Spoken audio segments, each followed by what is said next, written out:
నెల్లూరు జిల్లా బుచ్చిరెడ్డిపాలెం మండలంలోని సల్మాన్పురం గ్రామంలో వెలసి ఉన్న శ్రీ శ్రీ హజ్రత్ మౌలాలి బాబా దర్గాలో పీర్ల పండుగను 10 రోజుల పాటు ఘనంగా నిర్వహిస్తారు. ఇందులో భాగంగా 7వ రోజు పీర్ల చావిడిలో పీర్లను కొలువు తీర్చారు. ముందుగా పీర్లకు గంధపు స్నానం చేయించి పరిమళ పుష్పాలతో అలంకరించారు. అనంతరం ప్రత్యేక ప్రార్థనలు నిర్వహించారు. భక్తులు భారీగా తరలివచ్చి పూల సేరాలను సమర్పించి మొక్కులు తీర్చుకున్నారు. దర్గాకు వచ్చిన భక్తులకు ముజావర్లు, ప్రసాదాలు, పానకాలు పంచిపెట్టారు.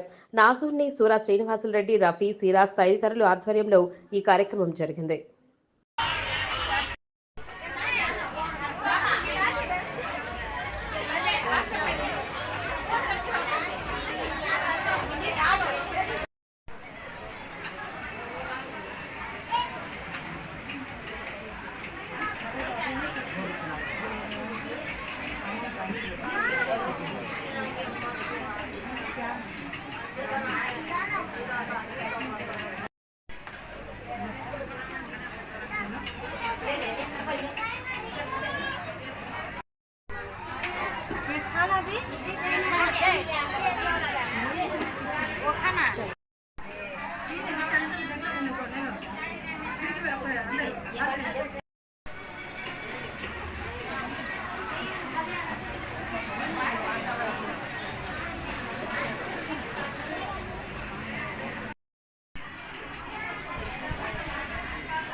मजबूत का